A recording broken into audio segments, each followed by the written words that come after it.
भी देखा है कि बेस क्लास के कंस्ट्रक्टर को आप आर्गुमेंट पास कर सकते हैं। ये बेस क्लास का कंस्ट्रक्टर उसको आप आर्गुमेंट पास कर सकते हैं। और एक और प्रोग्राम है जिसमें ये बताया गया है कि आप बेस क्लास के कंस्ट्रक्टर को आर्गुमेंट क्या कर सकते हैं, आर्गुमेंट पास कर सकते हैं। तो इसमें अगर आप चेक करें, हमारे पास क्लास रेक्टेंगल है, उसमें विड्थ और लेंथ है। रेक्टेंगल का डिफॉल्ट कंस्ट्रक्टर है और उसके बाद जाके आर्गुमेंट वाला कंस्ट्रक्टर है, w को w असाइन हो रहा है और लेंथ को लेन असाइन हो रहा है। फिर उसके बाद हमने एक्सेसर फंक्शन यूज किया है, ये विड्थ रिटर्न कर रहा है, ये लेंथ रिटर्न कर रहा है और ये एरिया रिटर्न कर रहा है, जो कि दोनों का मल्टीप्लीकेशन है। उसके बाद हमने क्यूब क्लास लिया है और क्यूब क्लास को हमने क्या किया है, आप चेक कर सकते हैं यहाँ से, डिराइव किया है publicly from the rectangle class. ठीक है, तो हमने publicly from the rectangle class derive किया है और यहाँ पर हमने दो वेरिएबल यूज किए हैं, कौन कौन से, हाइट और वॉल्यूम। ठीक है, तो क्यूब में हमें तीन डायमेंशन चाहिए होते हैं, विड्थ, लेंथ और हाइट। तो विड्थ, लेंथ तो ऑलरेडी हमें रेक्टेंगल क्लास से मिल रहे हैं, एक एक्स्ट्रा चीज हमें जरूरत है वो है हाइट, और फिर हमें वॉल्यूम की भी जरूरत होगी, तो वॉल्यूम भी हमने यहाँ पर मेंशन कर दिया। अब सबसे पहले आपने क्यूब क्लास का कंस्ट्रक्टर लिखा है ताकि आप हर एक वेरिएबल को जीरो असाइन कर दें। तो क्यूब क्लास का कंस्ट्रक्टर के अंदर आप हाइट को जीरो कर सकते हैं, वॉल्यूम को भी जीरो कर सकते हैं, लेकिन जो दो वैल्यूज हैं, कौन कौन सी, लेंथ और विड्थ, वो यहाँ पर जीरो हो रही हैं डिफॉल्ट कंस्ट्रक्टर में। तो आप यहाँ से क्या करें, क्यूब डिफॉल्ट कंस्ट्रक्टर जब कॉल होगा, वो कब कॉल होगा, जब आप क्यूब क्लास का ऑब्जेक्ट क्रिएट करेंगे।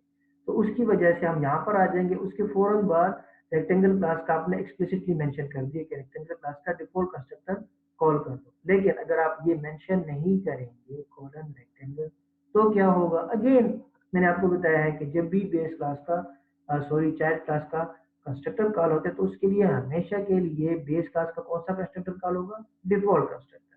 तो ये आप लिखें या ना लिखें, इससे कोई फर्क नहीं पड़ेगा, हमेशा के लिए ये कॉल होगा, डिफॉल्ट कंस्ट्रक्टर बेस क्लास का हमेशा के लिए कॉल होगा। तो हाइट को जीरो मिल जाएगा, वॉल्यूम को जीरो मिल जाएगा, और जब ये कॉल होगा सबसे पहले, तो विड्थ और लेंथ भी आपके क्या हो जाएंगे, जीरो जीरो, राइट।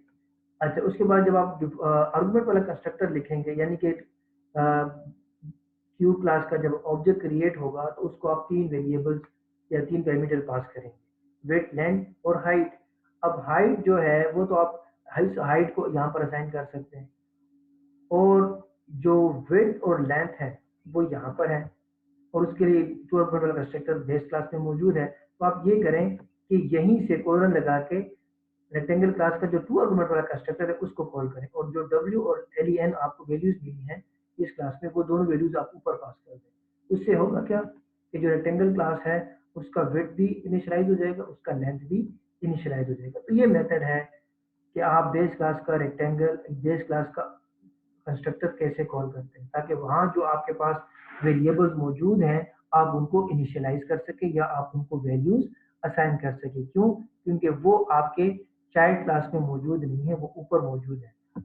और अगर आप इन दो इसको प्रोटेक्टेड लिखेंगे, इसको क्या लिखेंगे, प्रोटेक्टेड, फिर तो कॉल करने की जरूरत भी नहीं है इस कंस्ट्रक्टर को। क्यों, क्योंकि जब वो प्रोटेक्टेड होंगे आप विड्थ को भी एक्सेस कर सकते हैं और लेंथ को भी एक्सेस कर सकते हैं अगर आप इसको प्रोटेक्टेड लिखेंगे। लेकिन चूंकि यहाँ पे प्राइवेट लिखा है, तो प्राइवेट तो आप डिराइव नहीं कर सकते। इसके लिए फिर आपके लिए जरूरी होगा कि आप कंस्ट्रक्टर के जरिए ही कॉल करें, और कंस्ट्रक्टर में ही जब कंस्ट्रक्टर कॉल होगा तो ये क्लास अपने विड्थ और लेंथ को वैल्यूज असाइन कर सकता है। लेकिन चाइल्ड क्लास को चूंकि हमने एक्सेस नहीं दिया, क्योंकि ये दोनों प्राइवेट है, तो यहाँ पर हम डिराइव नहीं कर सकते। ठीक है, सिर्फ पब्लिक ही हम डिराइव कर सकते हैं, लेकिन जो प्राइवेट है उनको हम डिराइव नहीं कर सकते। तो एच भी इनिशियलाइज हो गया। अब हम चाहते हैं हमें वॉल्यूम की वैल्यू मिले। अब वॉल्यूम हम कैसे फाइंड कर सकते हैं, हमने एच को मल्टीप्लाई करना है डब्ल्यू और लेंथ के साथ। तो अगर आप देखें तो डब्ल्यू और लेंथ कहाँ पर मल्टीप्लाई हो रहे हैं, गेट एरिया फंक्शन में। तो हम क्या कर लेंगे, गेट एरिया फंक्शन को कॉल कर लेंगे, तो उससे ये दोनों मल्टीप्लाई होंगे आपस में और वैल्यू हमें रिटर्न हो जाएगी। क्या गेट एरिया फंक्शन को हम एक्सेस कर सकते हैं, जी हाँ बिल्कुल कर सकते हैं, क्योंकि ये पब्लिक में आ रहा है, ये पब्लिक में है, और पब्लिक वाले जो है वो हम ऑलरेडी रेक्टेंगल क्लास से डिराइव कर चुके हैं, तो हम गेट एरिया फंक्शन को कॉल कर सकते हैं। तो इससे हमें दोनों मल्टीप्लिकेशन मिलेगी, लेंथ एस बिट की, और उसको फिर हम मल्टीप्लाई कर देंगे किससे, हाइट से। तो हमें वॉल्यूम भी कैलकुलेट कर देंगे। तो उसके बाद अगर आप रिटर्न करने वॉल्यूम को, तो return volume get volume function बने, उसमें रिटर्न वॉल्यूम कर दें, और अगर हाइट आपको चाहिए तो उसको भी हम रिटर्न कर सकते हैं। तो ये दो क्लासेस है आपके पास, एक रेक्टेंगल क्लास है, उससे डिराइव किया है क्यूब क्लास को। तो ये एक ये भी क्यूब क्लास है, ये भी क्यूब, इसको भी हमने रेक्टेंगल क्लास से डिराइव किया, लेकिन फ़र्क सिर्फ इतना है कि यहाँ पर हमने क्यूब क्लास को, क्यूब जो हमारा कंस्ट्रक्टर है उसको यहाँ पे डिफाइन किया है, लेकिन हम कंस्ट्रक्टर को क्लास के बाहर भी डिफाइन कर सकते हैं और उसके लिए फिर हम स्कोप रेजोल्यूशन ऑपरेटर यूज़ करते हैं। तो इस अगले स्लाइड में इसमें ये बताया गया है, अगर आपने क्यूब क्लास के कंस्ट्रक्टर को यहाँ पर अगर नहीं डिफाइन किया तो फिर यहाँ पर सिर्फ डिक्लेरेशन है कि ये 3 पैरामीटर रिसीव करेगा।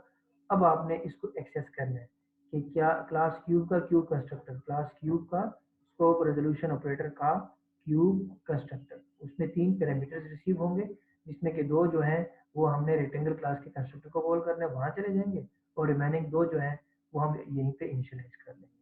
ठीक है, तो बाकी कोडिंग अगर आप इसे कंपेयर करें, बाकी कोडिंग सेम है, सिर्फ हमने इस पूरे को यहाँ से कट करके यहाँ पेस्ट कर दिया और शुरू में हमने इसके साथ class name scope resolution operator यहाँ पर हमने मेंशन किया है।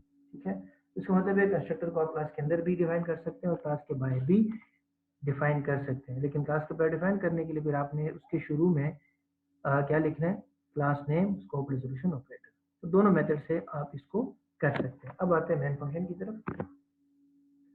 तो ये हमारा मेन फंक्शन है और मेन फंक्शन में हम लिख रहे हैं क्यूब विड्थ, क्यूब लेंथ, ये 3 वेरिएबल हमने लिए। यूजर को कहा कि enter the dimension of a cube, width, cin width, cin length और सी इन हाइट। अब होगा कि हम क्यूब क्लास का ऑब्जेक्ट क्रिएट करेंगे। क्यूब क्लास का ऑब्जेक्ट क्रिएट किया किस नाम से, माई क्यूब, और उसको तीनों पैरामीटर जो यूजर ने एंटर किए तीनों के तीनों पास कर दें। जब आप तीनों के तीनों को पास कर देंगे तो आपके तो क्यूब क्लास में जो 3 आर्गुमेंट कंस्ट्रक्टर है वो कॉल होगा, हाइट इनिशियलाइज हो जाएगा, हाइट से पहले रेक्टेंगल क्लास का 2 आर्गुमेंट कंस्ट्रक्टर कॉल होगा और दोनों विड्थ और लेंथ इनिशियलाइज हो जाएंगे। उसके बाद जाके फिर आप हाइट को कैलकुलेट कर सकते हैं। तो हाइट भी इनिशियलाइज हो जाएगा, वॉल्यूम भी इनिशियलाइज, बाकी सारी चीज़ें आपकी इनिशियलाइज हो जाएंगी। अब आपने उनको डिस्प्ले करना है, तो आप जितने भी आपके एक्सेसर फंक्शन है, get weight, get length, get height, M cube dot get area भी आप कैलकुलेट कर सकते हैं और गेट वॉल्यूम भी आप कैलकुलेट कर सकते हैं। ठीक है, तो ये तमाम फंक्शंस आप कॉल कर, गेट एरिया जो है बेस क्लास में उसको भी आप कॉल कर सकते हैं using my cube object of the derived class, और माई क्यूब डॉट गेट वॉल्यूम है भी इसी क्यूब फंक्शन के अंदर ही है, इसको तो हम कर ही सकते हैं। तो इसका मतलब है आप एरिया भी कैलकुलेट कर सकते हैं और वॉल्यूम भी कैलकुलेट कर सकते हैं यूजिंग दिस फंक्शन, राइट। तो इंटर डायमेंशन 10, 15, 12 इंटर, तो ये हमारे पास 10, 15, 12 हमने डिस्प्ले किया है, और फिर एरिया जो बन रहा है वो 10 इंटू 15 150 है, मल्टीप्लाई बाई 12 अगर करेंगे तो मिल जाएगा 1800। तो ये वॉल्यूम आपको डिस्प्ले होगा। तो अगर आपने बेस क्लास के कंस्ट्रक्टर को आर्गुमेंट्स पास करने हैं तो फिर आपने करना क्या होगा, आपने डिराइव क्लास के कंस्ट्रक्टर के साथ कोलन लगाना है और बेस क्लास का कंस्ट्रक्टर लिख देना है, और जो जो पैरामीटर आपने पास करना है वो पैरामीटर आपने उसको पास कर देना। 1 आर्गुमेंट कंस्ट्रक्टर कॉल करना है तो 1 आर्गुमेंट, 2 आर्गुमेंट कंस्ट्रक्टर कॉल कर रहे हैं बेस क्लास का तो 2 आर्गुमेंट पास करेंगे। अच्छा, तो उसके बाद है ड्राइव क्लास में कंस्ट्रक्टर की और एग्जांपल है कि आप ड्राइव क्लास में अगर कंस्ट्रक्टर यूज करेंगे, ये एक काउंटर वाली एग्जांपल है। यहाँ पर हमारे पास डिफॉल्ट कंस्ट्रक्टर यहाँ पर मौजूद है, 1 आर्गुमेंट कंस्ट्रक्टर भी मौजूद है। उसके बाद हमने ऑपरेटर प्लस प्लस यूज किया था, और जो हमने इससे पहले प्रोग्राम किया था क्लास काउंटर, जिसको हमने काउंटर क्लास से पब्लिक डिराइव किया था, उसमें कोई कंस्ट्रक्टर नहीं था। लेकिन अब यहाँ पर हमारे पास क्या आ रहा है, डिफॉल्ट कंस्ट्रक्टर भी है, और इस डिफॉल्ट कंस्ट्रक्टर से पहले बेस क्लास का कंस्ट्रक्टर कॉल हो रहा है। अगेन ये अगर हम मेंशन भी ना करें एक्सप्लिसिटली तो इम्प्लिसिटली ऑटोमेटिकली यही कॉल होगा इसके एग्जीक्यूट करने से पहले। और काउंट डाउन इंटीजर सी, इसके लिए भी इम्प्लिसिटली कौन सा कॉल होगा, डिफॉल्ट कंस्ट्रक्टर ही कॉल होगा, लेकिन अगर आप मेंशन करेंगे कि 1 आर्गुमेंट वाला कॉल हो तो इसके लिए फिर हमेशा के लिए 1 आर्गुमेंट वाला कंस्ट्रक्टर फिर कॉल होगा। समझ आ रही है। और उसके बाद count down operator minus minus, इसको हम ऑलरेडी देख चुके हैं कि इस क्लास में हमने ऑपरेटर प्लस प्लस को एग्जीक्यूट किया है, डिफाइन किया, और इस क्लास में ऑपरेटर माइनस माइनस। लेकिन इन दो पिछले प्रोग्राम में और इस प्रोग्राम में डिफरेंस क्या है कि अब हमने इस क्लास में कंस्ट्रक्टर को भी इंट्रोड्यूस कर दिया। पहले जो हमने किया था उसमें कोई कंस्ट्रक्टर नहीं था और हम बेस क्लास का कंस्ट्रक्टर ही यूज कर रहे थे, लेकिन अब क्या हुआ है, हमारे पास काउंट डाउन क्लास का अपना कंस्ट्रक्टर आ गया है, डिफॉल्ट भी और 1 आर्गुमेंट कंस्ट्रक्टर भी आ गया है। समझ आ रही है, ठीक है। अच्छा, तो अभी हम यहाँ पर लिख रहे हैं काउंट डाउन C1। तो काउंट डाउन C1 जब भी आप लिखेंगे तो सबसे पहले डिफॉल्ट क्लास का डिफॉल्ट कंस्ट्रक्टर कॉल होगा, फिर जाके यहाँ पर कॉल होने के इसके एग्जीक्यूट करने से पहले पहले ये बेस क्लास का कंस्ट्रक्टर कॉल करेगा और काउंट पे आ जाएगा, राइट, और यहाँ पर उसके बाद जाके ये वाला कंस्ट्रक्टर कॉल होगा, ठीक है। अच्छा, और काउंट को यहाँ पर जीरो की वैल्यू शो नहीं की, यहाँ पर हम काउंट को जीरो असाइन कर सकते हैं, जो कि यहाँ पे मिसिंग है, लेकिन इनिशियल वैल्यू जीरो मिल सके, यहाँ पे मिसिंग है, इसको आपने लिख देना काउंट इक्वल टू जीरो, ठीक है। उसके बाद C200 यानी कि डिफॉल्ट R1 अगर मैं कंसिडर कर रहा है डिफॉल्ट चाइल्ड क्लास का, तो ये वाला कॉल होगा, लेकिन इसके लिए हमने मेंशन किया कि डिफॉल्ट के पास नहीं जाना बल्कि वन आर्गुमेंट वाले के पास जाना है। तो काउंट इज इक्वल टू सी, तो काउंट को कौन सी वैल्यू मिल जाएगी, 100 मिल जाएगी। इसका मतलब है जो पहला हमने चाइल्ड क्लास का C1 लिया है उसको जीरो से इनिशियलाइज हो रहा है, और जो C2 है वो हम 100 जिनके पास है वही 100 इस काउंट को मिल रहा है, काउंट इज इक्वल टू 100। तो दूसरा जो काउंटर है वो 100 से इनिशियलाइज हो रहा है, ठीक है। उसके बाद जाके आप लिख रहे हैं plus plus C1 plus plus C1 plus plus C1, तो ये बनेगा 1 2 3, ठीक है। और ये minus minus C2 minus minus, और ये बनेगा 100 से 99 फिर 98 बन जाएगा, ठीक है। उसके बाद हम लिखिए काउंट डाउन का एक और ऑब्जेक्ट, और उसको हम लिख रहे हैं equal to minus minus C2। इससे होगा क्या कि जो C2 है जो हमारे पास बना था 99, तो ये अब हो जाएगा 97, और वो 97 किसको साइन हो जाएगा, वो C3 को साइन हो जाएगा, ठीक है। किसको साइन हो जाएगा, वो C3 को असाइन हो जाएगा। तो C3 डॉट गेट काउंट करेंगे तो ये आपको क्या डिस्प्ले करेगा, 97 आपको डिस्प्ले करेगा, ठीक है। तो ये हमारे पास एक और एग्जांपल थी कि आप ड्राइव क्लास का ड्राइव क्लास कंस्ट्रक्टर को यूज़ कर सकते हैं और वहाँ से फिर आप बेस क्लास का कंस्ट्रक्टर कॉल कर सकते हैं। तो समरी ये है हमारे आज के लेक्चर की कि हमने पब्लिक और प्राइवेट इनहेरिटेंस चेक कर लिया है कि आप पब्लिकली भी इनहेरिट कर सकते हैं, प्राइवेटली भी इनहेरिट कर सकते हैं और प्रोटेक्टेडली भी इनहेरिट कर सकते हैं। Constructor and destructor and base and drive class दोनों में हो सकते हैं, लेकिन एग्जीक्यूट कौन सा पहले होगा, पहले बेस क्लास का कंस्ट्रक्टर फिर ड्राइव क्लास का डिस्ट्रक्टर और कंस्ट्रक्टर। डिस्ट्रक्टर के केस में पहले बेस क्लास का, पहले ड्राइव क्लास का डिस्ट्रक्टर फिर बेस क्लास का डिस्ट्रक्टर।